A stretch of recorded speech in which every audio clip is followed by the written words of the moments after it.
할렐루야. 우리 앞뒤 좌우 옆 사람에게 인사하겠습니다. 잘 오셨습니다. 잘 오셨습니다. 잘 오셨습니다. 잘 오셨습니다.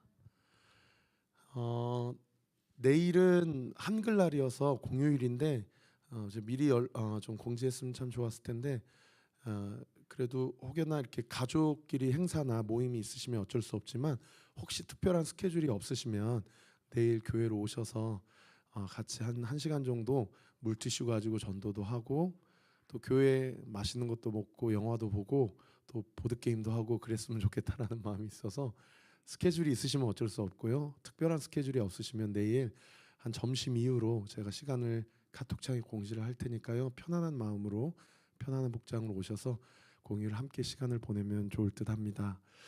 이번 주부터 팝콘 전도를 다시 시작하려고 합니다. 매주 화요일하고 목요일, 원래는 매일 나갔었는데 요게 또 재정이 만만치가 않더라고요. 그래서 일주일에 2번 정도 제가 조금 주중에 좀 시간이 조금 그래도 어쨌든 여유가 있으신 성도님들께 좀 부탁을 드리면은 화요일하고 목요일 날 이렇게 팝콘 전도 하시는 것들 좀 도와주셨으면 좋겠고요. 저는 그것과 상관없이 매일 특별한 스케줄이 없으면 아마 오후 4시부터 한 6시까지 물티슈하고 이거 치간 칫솔 같은 거 좀 갖고 나가서 좀 근처에서 전도하려고 하고요. 아까 공고 나갔지만은 10월 29일 마지막 주일은 소그룹 전도를 하려고 합니다. 그래서 아마 오늘부터 이제 소그룹 우리 등대 모임이 시작이 될 텐데 소그룹별로 나눔도 하고 그리고 나가서 근처에 아파트 단지 각각 좀 담당하여서 함께 전도하는 것으로 그렇게 좀 했으면 좋겠습니다. 여러분 전도가 좀 쉽지 않죠, 그렇죠? 그리고 좀 부담스럽기도 하고요. 제가 조금 이따 설교할 때 나누겠지만 우리가 부담으로 여기지 않고 기쁨과 감사로 은혜로 담대하게 나아갈 때에 저는 분명히 믿어요. 하나님께서 우리에게 분명히 보내주시고자 하는 영혼들을 구별해 놓으시고 또 분명히 하나님께서 지명해 놓으셨다고 믿습니다. 저희 온리교회가 그 하나님께서 보내주시기로 작정한 영혼들을 잘 품는 우리 교회 되기를 예수님의 이름으로 축복합니다. 제가 짧게 기도하고 말씀 전하겠습니다. 아버지 하나님 감사합니다. 어느새 날씨가 추워졌고 일교차가 커졌는데 우리 성도들의 가정과 건강을 주님 책임져 주시고 또 결실의 계절이고 이제 다음 달이면 추수감사주일이 다가오고 그 다음 달이면 어느새 크리스마스와 송구영신 예배가 다가옵니다. 2023년 시작한 지 엊그제 같은데 이제 곧 가을, 겨울이 오게 되어지는 모든 일정 가운데 주님 저희와 함께하여 주시고 주님 오실 날이 하루하루 가까워 오고 있음을 영적인 민감함으로 캐치하게 하시고 우리가 다 주님 앞에 서게 될 때 주님께 어떤 평가와 또 칭찬을 받게 될지 또는 어떤 책망을 받게 될지 두렵고 떨리는 마음으로 또 기쁨과 감사하는 마음으로 우리에게 주신 이 귀한 공동체를 잘 세워갈 수 있도록 은혜 가운데 주님 저희와 함께하여 주옵소서. 오늘 아침에 이스라엘과 팔레스타인 간에 그저 작은 군사작전 정도가 아니라 큰 전쟁이 일어났다라는 소식을 듣고 벌써 수천 명의 사상자가 발생했다라는 이야기를 들으면서 얼마나 마음이 무너졌는지 모릅니다. 아버지 그 땅 가운데 주님의 은혜와 사랑이 온전히 부어지게 하셔서 아버지 어떻게든 간에 전쟁이 하루속히 종식되게 하여 주옵시고 그 땅의 분열의 영, 원망의 영, 또 분노의 영, 또 원수를 갚고자 하는 모든 영들 예수의 이름으로 다 떠나가게 하시고 그 땅에 하나님께서 보여주신 사랑과 희락과 평화의 은혜가 아버지 그 땅 가운데 온전히 부어지도록 은혜 위원회를 더하여 주옵소서. 오늘 예배 가운데 주의 음성을 듣고자 나온 우리 주의 백성들 가운데 이 시간 우리의 마음과 생각을 붙잡아 주시고 말씀을 듣는 귀를 허락하여 주시고 이 말씀 앞에 우리가 함께 순종하며 나아가는 우리 모든 주의 백성들 되게 하여 주옵소서. 감사드리고 살아계신 예수 그리스도의 이름으로 기도하옵나이다. 아멘. 지난주에 한국교회 트렌드 2024라는 책을 좀 구입해서 살펴보았습니다. 한 10가지 중요한 내년도 한국교회 안에 여러 가지 이슈와 트렌드를 미리 여러 가지 여론을 분석하고 또 동향을 분석해서 책을 출간을 하였는데 벌써 교보문고 보니까 베스트셀러로 됐더라고요. 많은 목회자분들과 신학생들이 사서 그 책을 지금 읽어보고 있는데요. 그 책의 두 번째 챕터에 보면 Loneliness in Church라는 섹터가 있습니다. 교회 안에서의 외로움을 다루고 있는 그런 그 부분이 챕터가 있는데 통계청의 그 조사에 의하면 1인 가구가 우리나라에 벌써 35%가 육박한다라고 그렇게 그 챕터를 시작을 합니다.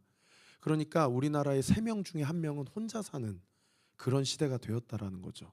뭐 여러 가지 이유를 분석을 해요. 뭐 결혼하는 이제 비율이 좀 낮아지는 것도 있고, 또 출산율이 적어지는 것도 있고, 또 개인주의의 성향이 한국 사회 안에서 팽배해지는 그런 흐름도 있으면서 이 외로움이라는 loneliness라는 이 이슈가 앞으로 우리 세대의 가장 중요한 키워드가 될 것이다 라고 그렇게 분석을 합니다. 그러면서 올 5월에 전국 남녀 19세 이상의 2,000명의 크리스찬들을 대상으로 당신은 외로움이라는 감정을 느껴본 적이 있습니까? 라고 그렇게 설문조사를 했더니 이런 결과가 나오게 되었어요. 46.2%, 거의 절반에 육박하는 사람이 크리스천임에도 불구하고, 그러니까 넌 크리스천 아니에요. 교회를 다니고 예수님을 주로 고백한 성도임에도 불구하고 46.2%가 나는 외로움을 느낀다. 그러니까 2명 중에 1명은 외로움을 느낀다라고 그렇게 조사를 한 것이 응답을 한 것이죠. 무엇 때문에 외로움을 느낍니까? 라고 이유까지 물어보니까 여러 가지 다양한 이유가 답변이 그렇게 되게 되었는데, 첫 번째 가장 많이 답변을 하신 이유는 경제적 여유가 없어서 나는 외로움을 느낀다. 그 다음에 두 번째는 마음을 터놓고 이야기할 사람이 없어서 나는 외로움을 느낀다. 그리고 세 번째는 딱히 만날 사람이 없다는 느낌이 들어서 나는 외로움을 느낀다. 이 세 가지가 다 30% 이상 육박을 합니다. 이러한 여러 가지 이유들 때문에 나는 교회를 다니고 신앙생활을 하지만 나 혼자인 것 같고 나는 외로움으로부터 자유하지 못하라는 사실을 이야기한다라고 이야기하고 있는 것이죠. 자, 세 번째 질문은 이 질문이었어요. 그러면 사회생활하면서 외로움을 느낄 수 있는데 교회 안에서도 외로움을 느끼냐라고 이야기했을 때 무려 36.2%가 나는 교회 활동 안에서도 여전히 외롭다고 느낀다라고 이야기를 한다라는 거죠. 여러분 좀 심각하죠? 3명 중에 1명은 교회 안에 있지만 외롭다고 느끼는 거예요. 그리고 마지막 네 번째 질문은 이거였습니다. 왜 교회 안에서 외로움을 느끼는가라고 할 때 가장 많이 압도적으로 답변을 했던 그 응답이 뭐였냐면 마음을 터놓고 이야기할 사람이 없다. 교회 안에서. 그러니까 직장이나 가정이나 말고 교회 안에서 내 마음을 알아주고 내 마음을 공감해주는 사람이 없다가 거의 절반에 육박하는 45.5%. 두 번째가 교회 활동에 내가 참여하지 못하고 있을 때. 그리고 세 번째는 교회에서 세상에 같이 식사할 사람이나 차 마실 사람이 없다. 그래서 나는 교회 안에 외로움을 느낀다라고 이야기를 하고 있죠. 여러분 오늘 설교의 제목이 어떻게 등대 모임을 할 것인가입니다. 여러분 잘 아시는 대로 제가 비전 집중 설교를 3주를 더 연장을 해서 다음 주까지 비전 집중 설교를 하기로 잠깐 큐티의 루틴을 좀 내려놓고 제가 지금 비전 집중 설교를 하고 있는데요.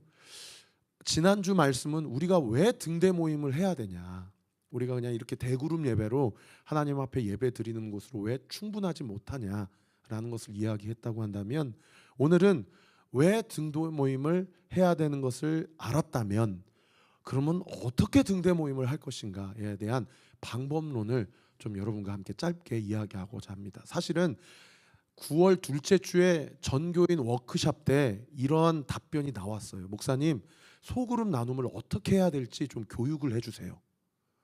여러분 기억나시죠? 그 답변이 나왔거든요. 그래서 제가 정말 한 달 동안 많은 고민을 하고 기도를 하는데, 사실 제가 경험한 교회는 딱 2교회밖에 없잖아요. 하나는 처음 목회를 시작했던 안산 동산교회는 교회였고, 두 번째는 목사 안수를 받고 이제 부서를 맡고 공동체를 꾸렸던 요륜교회에서 제가 딱 두 교회에서 공동체를 하나님이 저를 통해 경험케 하셨거든요. 그런데 한 15년의 그 시간들을 한번 생각해 보니까 안산 동산교회에서 소그룹 모임, 등대 모임을 했을 때 제가 발견했던 하나님의 일하심이 있었어요. 그리고 오륜교회에서 소그룹 모임을 하면서 하나님이 저에게 깨닫게 하시는 그런 또 하나님의 은혜가 있었어요. 물론 안산 동산교회도 공동체 안에 어떤 부족함이나 허점은 있었습니다. 오륜교회도 마찬가지고요. 그런데 제가 이 등대 모임을 이제 시즌2로 구체적으로 시작하는 이 시점에서 사실은 지난 1년 8개월 동안 우리 교회에 소그룹 모임이 없었던 것은 아니거든요. 그러나 이렇게 해서는 뭔가 좀 미흡하고 부족하다. 이게 저만 느끼는 게 아니라 전 성도들이 지금 다 느끼고 있다라는 거예요. 아, 소그룹이 내가 개척교회를 나온 이유가 외로움을 느끼고 싶지 않아서 정말 찐 영적 가족 공동체를 만나고 싶어서 나는 큰 교회 나가지 않고 온리교회라는 이 개척교회에 나오게 되었는데 온리교회 나와 보니까 여전히 소그룹 안에 여러 가지 연약한 부분과 부족한 부분이 있다라는 거죠. 아, 이렇게 하면 안 되겠다. 그래서 제가 첫 번째로 했던 게 예배를 통합했죠. 우리가 같이. 그리고 다 같이 소그룹 모임을 하자. 등대 모임을 하자라고 해서 이제 오늘부터 등대 모임을 할 텐데 사실은 예배 다 마치고 한두 주 이 등대 모임 혹은 소그룹 모임의 전문 강사를 모셔서 그 한 달 전에 워크숍 시간에 나왔던 대로 어떻게 할 건지에 대한 교육을 좀 해주십시오라고 하는 것에 그런 시간을 가지려고 했어요. 그런 생각을 해보니까요, 여러분 예배 드리고 또 세미나나 또 어떤 강의, 렉처를 하려고 보니까 이게 집중도가 확 떨어지겠는 거예요. 그리고 이렇게 소그룹 모임이 중요하고 이렇게 외로움이라는 감정과 관련해서 이 시대가 한국교회 안에서 여전히 심각한 이 어떤 외로움이라는 영과 지금 싸우고 있는 이 시대 가운데 이거를 그냥 한두 번 세미나나 강의로 풀 문제가 아니고 예배 가운데 우리가 함께 주의 은혜와 음성을 나누고 들어야 되겠다라는 생각이 들었고 그래서 제가 3주 동안 비전 집중 설교를 이제 연장을 한 것입니다. 그래서 지난주에는 왜라는 질문에 대한 함께 마음을 나눴고요. 오늘은 어떻게, how에 대한 질문을 함께 마음을 나눌 때에 제가 영적인 어떤 원리와 이론만 짧게 지금부터 4가지로 여러분과 나누고 저는 내려가고 구체적으로 이렇게 이 4가지 원리와 이론을 가지고 실행을 해봤을 때 소그룹 모임에서 어떠한 역사가 일어났는지 오늘은 우리 안산 동산교회 소그룹 그 셀, 거기는 셀이라고 하거든요. 셀 모임의 그런 은혜를 실제적으로 경험하신 우리 정한수 집사님이 나오셔서 그 구체적인 어떤 은혜에 대해서 좀 나눠주시는 시간을 가질 거고요. 다음 주는 제가 잠깐 또 원리와 이론에 대해서 이야기를 하고 우리 은나 성도가 나와서 오륜교회에서 경험했던 그 소그룹과 관련해서 잠깐 주의 은혜를 좀 나누는 그런 식으로 비전 집중 설교를 다음 주까지 하고 그렇게 마무리를 하려고 합니다. 무슨 말인지 이해되시죠? 그래서 이 4가지 이 소그룹과 관련된 방법론에 대한 원칙을 이 시간 여러분과 함께 나누고 저는 내려가고 우리 정 집사님이 나오셔서 이렇게 좀 같이 은혜를 나눠주셨으면 좋겠습니다. 첫 번째는 이것이에요. 한 몸 만들기. 따라합시다. 한 몸 만들기.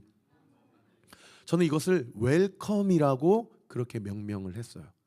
여러분, 성경은 우리를 여러 개 몸이라고 이야기하지 않고요, 한 몸이라고 얘기합니다. 믿으시면 아멘.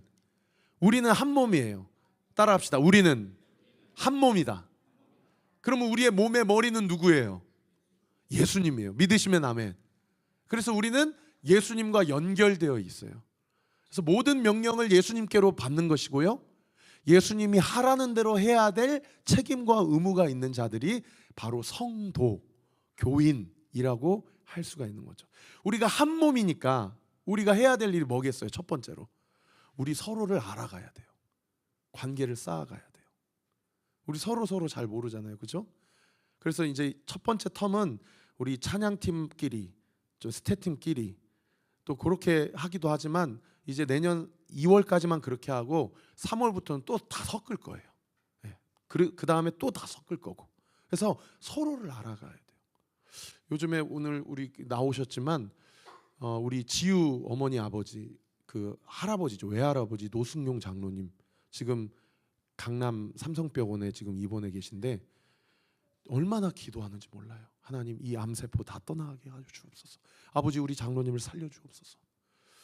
여러분 제가 여러분 한 분 한 분의 그러한 지금까지 제가 아는 정도의 라이프 스토리를 이 시간 이 자리 가운데 나눈다고 하면 여러분에게 허락도 받지도 않았을 뿐더러 그렇게 할 필요도 없어요. 이 모든 작업을 어디서 해야 됩니까? 여러분 등대 모임에서 해야 돼요. 이게 웰컴입니다. 그래서 웰컴은 우리가 이제 예배 드리고 나서 언제 할 거냐면 밥 먹으면서 할 거예요. 그래서 여러분 도와주세요. 예배 마치고 음식을 준비하는 것도 서로 이제 팀을 짜서 도와주시고요. 등대 모임끼리 그렇게 좀 섬겨주세요. 그래서 식사를 하면서 우리가 함께 지난 한 주 어떤 삶을 살았는지, 아니 지난 전체 인생 가운데 나의 삶이 어떠했는지를 한 주 한 주 차곡차곡 쌓아가면서 서로 한 몸 만들기를 할 거예요. 그 근거 구절이 오늘 본문 12절의 말씀입니다. 우리 12절 말씀 같이 한번 읽어봅시다. 시작. 그리스도의 몸을 세우려 하심이라. 이 웰컴이 그리스도의 몸 만들기라는 것이죠. 여러분 이것에 마음 문을 열고 동참해 주세요. 아멘. 네. 이것에 사탄 마귀가 틈탈 때 우리 마음 가운데 어떤 생각을 주입해요? 야, 너 그거 오픈해봐야 너한테 상처로 돌아올 거야. 저 사람들은 널 위해 기도하지 않아. 그냥 얘기할 때만 듣는 척하는 거야. 이렇게 사탄 마귀가 역사한다는 거예요. 여러분 그 사탄 마귀의 간계와 참소를 예수 그리스도 이름으로 대적하십시오. 믿으시면 아멘. 성경은 우리를 한 몸으로 이루시고 부르셨다는 거죠. 이게 따라합시다. 웰컴. 네, 웰컴이라는 겁니다. 두 번째는요. 우리 안에 영적 민감성에 집중하자는 거예요. 따라합시다. 영적 민감성에 집중하자. 이거를 앞에는 웰컴이라고 그랬는데 두 번째는 저는 이것을 월십이라고 하겠습니다. 월십. 예, 두 번째 W예요. 월십. 영적 민감성에 집중하자. 이건 무슨 얘기냐면 이 얘기입니다. 자, 밥을 먹었어요. 근황 토크를 했어요. 자기 자신의 이야기를 했어요. 그러면 분위기가 화기애애하지만은 영적 집중도는 분명히 집중도가 올라가겠어요? 아니면 떨어지겠어요? 영적 집중도가 떨어질 수밖에 없어요. 식사하고. 그리고 자신의 이야기를 하면서 그렇게 웰컴을 했기 때문에 아이스 브레이킹을 했기 때문에 영적 집중도가 떨어질 수밖에 없어요. 두 번째 우리가 해야 될 것은 월십이에요. 영적 집중도를 높이는 일이에요. 이 얘기가 왜 중요하냐면 여러분 이 예배만 예배가 아니고 등대 모임도 예배라는 거예요. 동의하시면 아멘. 그래서 제가 매 주마다 여러분들이 누구나 알만한 쉬운 찬양을 우리 등대지기들에게 이렇게 알려드릴 거예요. 그러면 식사를 다 하시고 그 다음에 대충 이렇게 정리를 하신 다음에 다 모여서 등대지기가 우리 같이 찬양합시다 하면 왕이신 나의 하나님 우리가 주를 높이고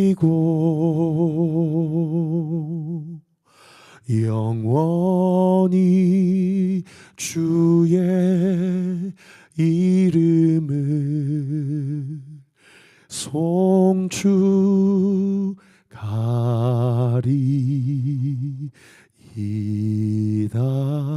송축하리이다. 같이 찬양하는 거예요. 여러분 그 월십 시간에 하나님의 영이 여러분의 각자의 등대 모임 가운데 임하게 되는 것을 느끼게 되실 거예요. 그러면서 우리 각자의 영적인 집중도를 확 높이는 거죠. 오늘 본문의 그 근거 구절이 어디입니까? 13절이에요. 우리 13절 같이 한번 읽어봅시다. 시작. 우리가 다 하나님의 아들을 믿는 것과 아는 일에 하나가 되어. 우리 몸은 하나예요. 계속 띄워주시면 우리 몸은 하나인데 무슨 일에 하나가 되어야 된대요? 하나님의 아들 예수님을 믿는 것과 알아가는 일에 하나가 되는. 이게 뭐예요? 월십이에요. 그래서 여러분 앞으로 저희 교회 이렇게 주일마다 오시면은 주일 예배 드렸으니까 등대 모임은 그냥 안 하고 가야지. 또는 등대 모임에 참석하더라도 밥만 먹고 가야지. 또는 그 이후의 시간에도 아무 생각 없이 그냥 한번 앉아 있다가 그냥 가면 되겠지. 이런 생각은 다 하나님이 주시는 생각이 아니에요. 그 모임도 예배고요. 그 모임 가운데 우리가 하나님의 음성을 듣게 될 것이에요. 세 번째 W는요. 공동체 라이프로 살아가는 것입니다. 우리 같이 한번 따라해 봅시다. 공동체 라이프로 살아가기. 공동체 라이프로 살아가. 이게 세 번째 W, 워드입니다. 워드. 여러분, 결국 우리가 하나님을 찬양했어요. 그리고 영적 집중도를 확 높였어요. 그러면 그 다음에 우리가 해야 될 게 뭐예요? 결국 우리가 아까 찬양했잖아요. 주님의 마음 있는 곳, 주의 말씀을 따라. 그 말씀이 영원하기 때문에. 아멘. 여러분, 하나님을 찬양하고 높인 다음에 우리가 붙잡아야 될 거는요, 딱 한 가지예요. 말씀이에요. 믿으시면 아멘. 그래서 등대지기가 찬양하자고 하고 찬양하신 다음에 그날 주일 예배 때 말씀 본문을 같이 읽으세요. 한 번에서 두 번 정도. 그래서 오늘 주일 예배 가운데 나에게 주신 말씀이 무엇이었는지 등대 모임을 구체적으로 시작하기 전에 그 말씀을 붙잡는 시간을 갖게 될 거예요. 그 근거 구절이 15절 말씀입니다. 15절 말씀 같이 한번 읽어봅시다. 시작. 오직 사랑 안에서 참된 것을 하여 범사에 그에게까지 자랄지니. 여기 참된 것을 다른 번역 성경은 아예 딱 두 글자라고 명시하고 있어요. 진리, 진리. 진리가 뭡니까? 말씀이에요. 여러분, 워드, 말씀이 없으면 등대 모임은 하나님 앞에서 아무런 의미가 없는 거예요. 믿으시면 아멘. 우리 교회가, 우리 각자의 모임이 말씀 위에 세워져 가는 그런 생명력 있는 교회가 되기를, 모임이 되기를 예수님의 이름으로 축원합니다. 마지막 네 번째, 제가 이 얘기만 하고 저는 내려가겠습니다. 네 번째 같이 한번 따라해 봅시다. 시작.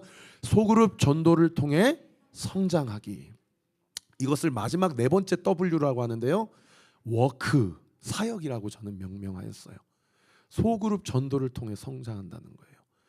여러분, 그거 아세요? 우리끼리 좋으면 신앙이 무기력해져요. 우리끼리만 좋으면 신앙의 역동성이 떨어져요. 제가 아까 전도하자 얘기하고 세상으로 나아가자라고 이야기를 했는데 예수님이 분명히 얘기하셨어요. 세상 가운데서 너희가 나를 부끄러워했으면 내가 마지막 때 나도 너를 부끄러워할 거야. 그런데 네가 이 세상을 살면서 나를 자랑스러워하고 나를 높였으면 나도 마지막 때 너를 자랑스러워하고 너를 높일 거야. 저는 개척하고 제일 좋은 게 뭐냐면요, 제가 전도하는 목사가 됐다는 거예요. 여러분, 영적인 무기력증에 계신 분들 계세요? 여러분, 전도해 보세요. 전도해 보세요. 그래서 워크란 얘기는 뭐냐면 모임 가운데 받은 은혜를 가지고, 물론 이 지역에 나가서 전도하는 것도 우리가 중요하죠. 그죠? 그러나 우리 가족부터 전도하는 거예요. 그리고 내가 만나는 매주의 삶 가운데 만나는 사람들에게 복음을 전하는 거예요. 제가 오륜교회에서 가장 강력한 전도 집회를 무엇을 봤냐면 가족 전도할 때 성도들이요 목숨 걸고 기도하더라고요. 목숨 걸고 기도하더라고요. 목숨 걸고 전도하더라고요. 그리고 김은호 목사님이 너무 멋있는 모습을 봤어요. 그렇게 새 생명 축제를 하는데요, 거침없이 복음을 전하시는데 저는 그 모습을 지금도 잊을 수가 없어요. 나도 저런 목사님이 되어야지. 김인중 목사님이 안산 구석구석을 돌아다니면서 경찰서, 병원, 소방서, 세무서 다 외워가시면서 그렇게 한 바퀴 기도하며 전도하는 모습을 봤어요. 저도 그런 목사가 될 거예요. 그래서 하나님 앞에 칭찬받을 거예요.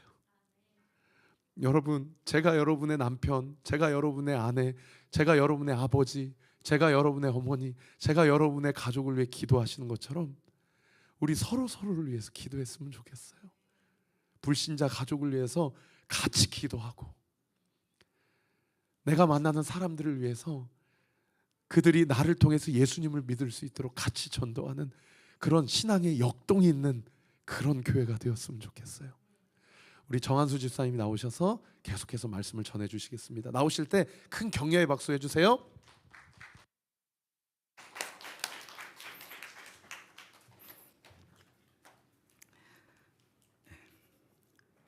제가 다녔던 안산 동산교회는 셀이라는 소그룹이 전부라고 해도 과언이 아닐 정도로 소그룹과 소그룹 전도를 통해서 성장한 교회입니다. 오늘 주제가 어떻게 소그룹을 할 것인가인데 실제로 저희 부부가 2012년부터 부부셀 소그룹을 개척하여서 저희 한 가정에서 2016년까지 만 5년 동안 장년 성도 60명, 자녀 40명 해서 총 100명까지 어떤 과정을 통해서 성장했는지를 소개해 드리도록 하겠습니다. 물론 그 당시에 저희들이 거주했던 안산의 어떤 특정 지역이라는 그런 상황과 지금의 온리교회의 상황은 환경은 많이 다릅니다. 그렇지만 저희들의 사례를 참고해서 온리교회에 적합한 소그룹 방식을 우리가 함께 고민하게 되고요. 그리고 혹시라도 우리가 지리적인 그런 시간적인 환경이 우선 핑계가 되어서 서로 깊은 관계 형성을 위한 출발점을 미리 포기하는 것은 아닌가 한 번쯤은 생각해 보았으면 합니다. 제가 소그룹에 대한 체험과 비전을 갖게 된 것은 2011년 6월에 셀 해외 탐방으로 인도네시아의 아발라브 교회를 방문하였는데요. 모든 것이 저희보다 열악하고 또 종교적 자유가 없고 가난한 그곳에서 겉보기에도 너무나 초라한 사람들이 모여서 드리는 그 소그룹 예배에서 사도행전의 초대교회와 같은 강력한 성령의 임재를 경험한 순간부터입니다. 이듬해 2012년 1월부터 본격적으로 소그룹을 개척을 시작하게 되었는데 그 당시 저희를 담당하고 있는 교구 목사님께서 저희 부부에게 제안한 것이 바로 결혼 후 육아와 직장 문제로 신앙의 침체기에 빠져 있는 30, 40대 젊은 부부들을 위한 부부셀 소그룹 개척이었습니다. 소그룹 개척 이후에 마음을 열지 않는 냉담한 사람들을 초대하는 것과 모임에 참석하더라도 아이들로 인한 어수선한 환경 그리고 무관심하고 자신의 문제들에 갇혀 있는 사람들 등 수많은 문제들과 직면하였는데 어떻게 이러한 문제들을 해결하면서 성장했는지를 4가지 단계를 요약해서 소개해 드리도록 하겠습니다. 목사님 소개했듯이 첫 번째가 바로 한몸 만들기입니다. 소그룹은 친교가 우선일까요? 은혜가 우선일까요? 제가 현장에서 경험한 분명한 사실은 소그룹은 한 몸이 되지 않으면 성령의 임재도 어렵다는 것입니다. 그래서 어떻게 하면 서로를 향한 어색하고 냉담한 마음을 열 수 있을까 그렇게 고민하다 하나님께서 해답으로 주신 말씀이 사도행전 2장 46절 말씀입니다. 집에서 떡을 떼며 기쁨과 순전한 마음으로 음식을 먹고 하나님을 찬미하며. 집에서 떡을 떼며 음식을 먹고란 이 문자 그대로 그래 일단 같이 먹자 그리고 나서 예배하자라고 결정했습니다. 그래서 1시간 정도 함께 식사하면서 충분히 교제 후 소그룹 예배를 시작했습니다. 결과는 아주 성공적이었고요.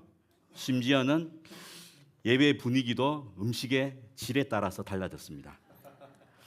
음식을 먹고 하나님을 찬미함이란 말씀에 따라서 먹고 난 다음부터는 온 마음을 다해서 한 마음으로 찬양하고 기도를 했습니다. 그래서 친교와 찬양 그리고 합심 기도로 서로 연결되고 또 하나님과 연결됨으로써 소그룹의 심장이 서서히 뛰기 시작했습니다. 소그룹 첫 해 그 당시 교회에서 제작한 짧은 영상이 있는데 함께 한번 보겠습니다.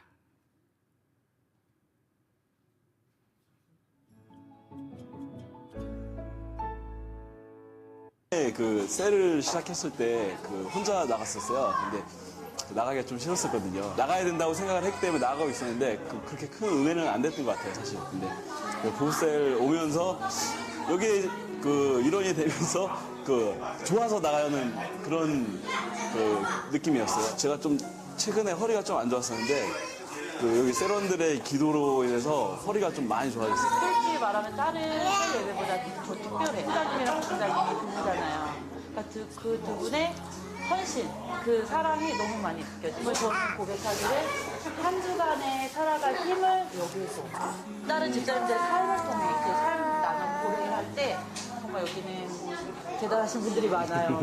그리고 저희 부부도 사실 되게 말이 없어요, 남편이. 그래가지고 좀 제가 막 답답하고 이런 게 있었는데 같이 쓰면서 조금 더 얘기할 수 있는 시간들이 있어가지고 남편 생각도 조금 더 알 수 있고 그런 게 좀 부부 하나님이 하셨다라고 저는 말할 수밖에 없는데, 단 인간적으로 하나님이 할 수 있게끔 포기할 걸 포기해야 될 것 같아요. 예, 포기할 거. 우리가 셀 일이기 때문에 뭔가를 이분들한테 뭐 가르쳐야겠다, 해야겠다, 이런 생각은 전혀 하지 말아야 될 것 같아요. 하나님은 이 셀을 통해서 역사하시는 거지, 저 개인을 통해서 역사하시는 것도 아니고, 이런 가운데서 자연스럽게 하나님께서 역사하신다는 걸 많이 느꼈어요.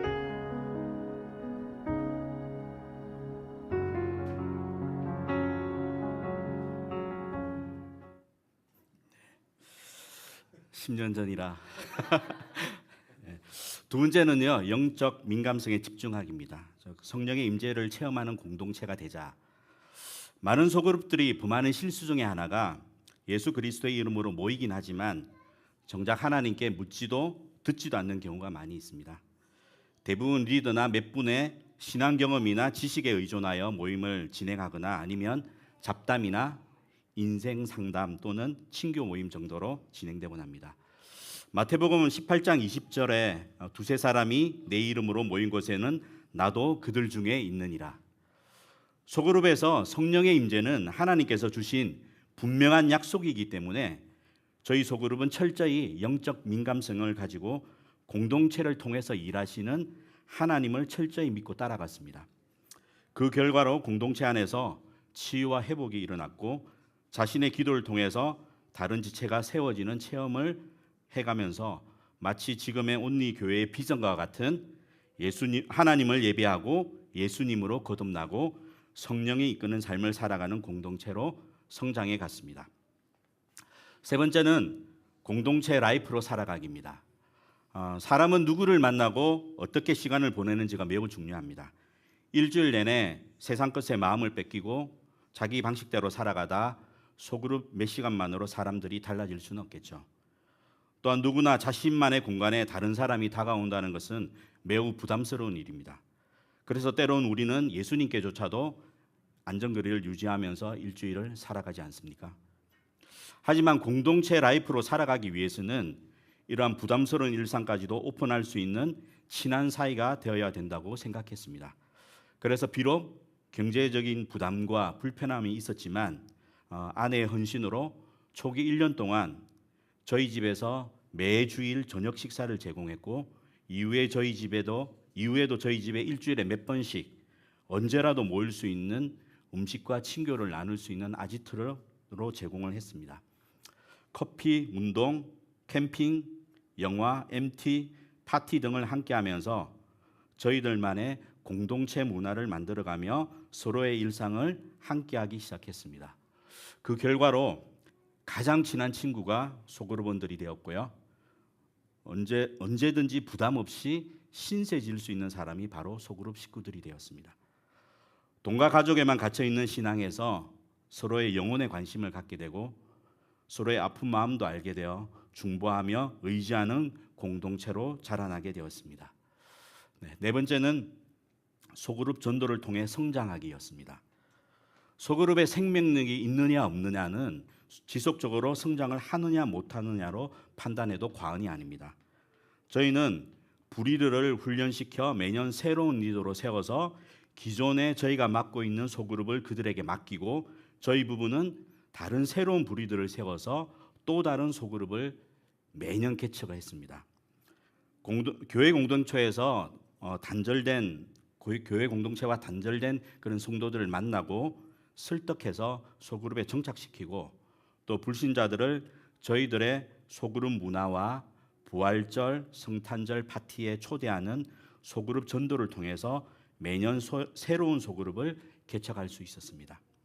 이러한 네 가지 단계를 통해서 한 번 만들기, 영적 민감성, 공동체 라이프, 소그룹 전도 이 과정을 통해서 소그룹이 성장할 수 있었으며 만 5년이 된 2016년에 총 30가정으로 성장하여 매주 장년 60명과 아이들 포함 100명이 셀 모임에 참석하는 10개의 소그룹으로 성장할 수 있었습니다. 이런 과정을 영상으로 한번 보시겠습니다.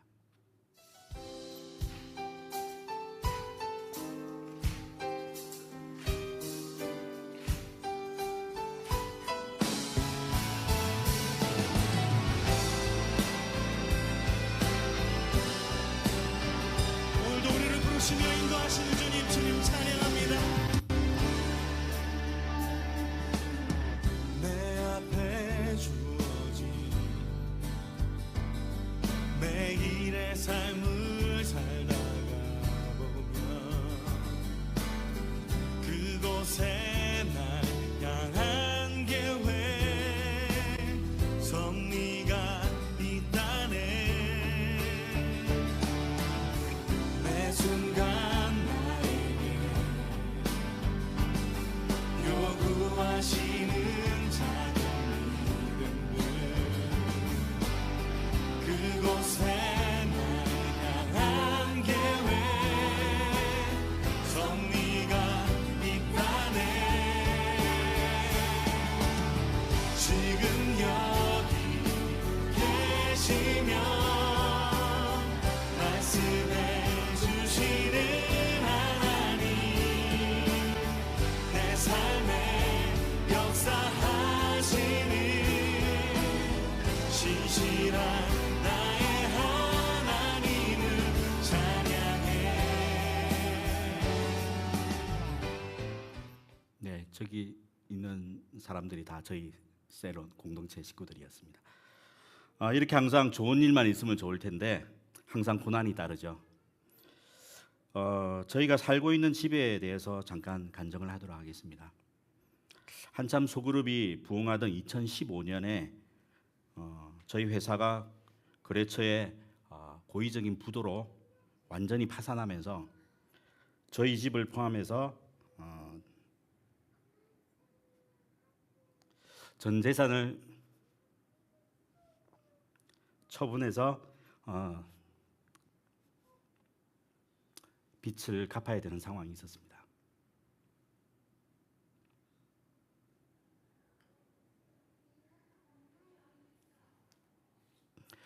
그때 저희들 모르게 소그룹 식구들이 모였고요. 그 중에 한 가정이 모든 적금을 해지하여서 그 돈으로 저희 집을 매입하였습니다. 그래서 저희에게 월세를 내면서 계속 살게 해주셨어요. 그때 그분의 말이 이렇습니다. 이 집은 우리들의 교회입니다. 다행히 저희 사업이 기적적으로 1년 만에 회복되었고요. 2년 후에 그 집을 다시 매입할 수 있게 되었습니다. 그래서 그 집에서 지금까지 행복하게 살고 있습니다. 결론을 말씀드리겠습니다. 지금까지 어떻게 소그룹을 할 것인가를 4가지를 설명을 드렸는데요. 어떻게 보면 이론적인 부분이 좀 많이 있습니다. 누군가 저에게 당신이 경험한 소그룹을 한마디로 요약하라면 저는 단연코 함께 살아가기라고 대답합니다. 그냥 그렇게 함께 살아가기만 했는데 하나님께서 우리들의 삶의 현장을 처소 삼아 주셨고 함께한 사람들이 변하고 그리스도의 공동체가 세워지는 일이 일어났습니다. 에베소서 2장 21절에서 22절 말씀을 보시면요. 그의 안에서 건물마다 서로 연결하여 주 안에서 성전이 되고 너희도 성령 안에서 하나님이 거하실 처소가 되기 위하여 그리스도 예수 안에서 함께 지어져 가느니라. 힘들고 불편하고 성격도 안 맞고 때론 귀찮고 낭비적이고 공동체 사람들과 그렇지만 우리가 공동체 사람들과 이웃에게 다가가는 것은 함께 연결되어서 함께 살아가는 것은요 선교적 사명이며 이것을 감당해 나갈 때 우리는 하나님이 거하시는 성전이 되고 또 살아가는 모든 삶의 현장이 하나님의 나라가 되는 역사가 일어날 것입니다. 예수 믿는 것이 아니면 함께할 아무런 이유가 없는 우리가 아니 함께 할 수 없는 단절된 사람들이 예수님 때문에 공동체로 모이고 예수님 십자가 사랑 때문에 서로 힘든 얘기 들어주고 용납하고 교제하고 서로 대접하고 기도하고 연결된 한 몸으로 예배하는 공동체. 나아가서는 그리스도 밖에 있는 이웃들을 바라보며 그 영혼을 품게 되고 그들을 우리들의 코이노니아로 초대하는 것. 이것이 바로 우리가 소그룹 공동체를 하는 이유이고 지금 당장 우리들의 삶의 현장에서 실천할 수 있는 선교적 사명이 아닐까 합니다. 감사합니다.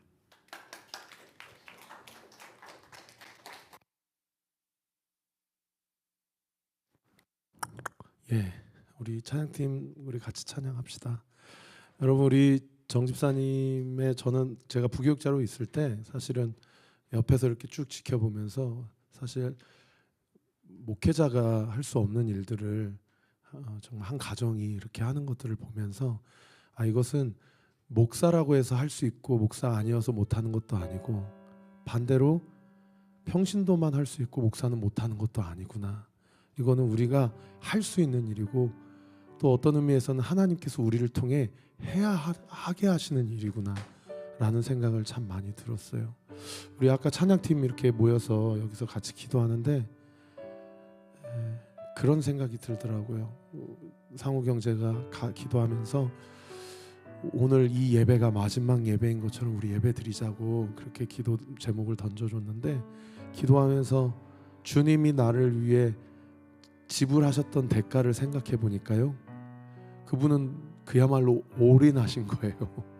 우리를 사랑하셔서 자기를 다 내어주셨죠. 여러분 믿으십니까? 그래서 이 예배가 가능하기 위해서 주님이 무엇을 거셨냐면 주님 자신을 거셨어요. 여러분 이 교회가 하나님의 뜻대로 잘 세워지기 위해서 주님은요 자기 자신을 거셨어요. 여러분 아직 우리 교회 성도님들 중에 사실은 다산동에 사시는 성도님들은 한두 분에 불과합니다. 다른 분들은요 다 50km, 60km, 70km 적어도 1시간, 2시간 많은 대가를 지불하고 이 교회를 오죠. 저는 하나님이 저희 교회를 통하여 하시고자 하는 그 모든 일에 하나님이 전부를 거셨다면 사실 우리 성도님들도 전부를 걸어서 이곳에 나오는구나. 그래서 요즘에 사실은 제가 한숨이 너무 많이 늘어가지고 제 아내가 저한테 여보 한숨 좀 그만 쉬어. 저한테 늘 하는 얘기거든요. 근데 저 요즘에 참 마음이 너무 아파요. 하루하루 기도할 때마다 마음이 찢어지는 것 같아요.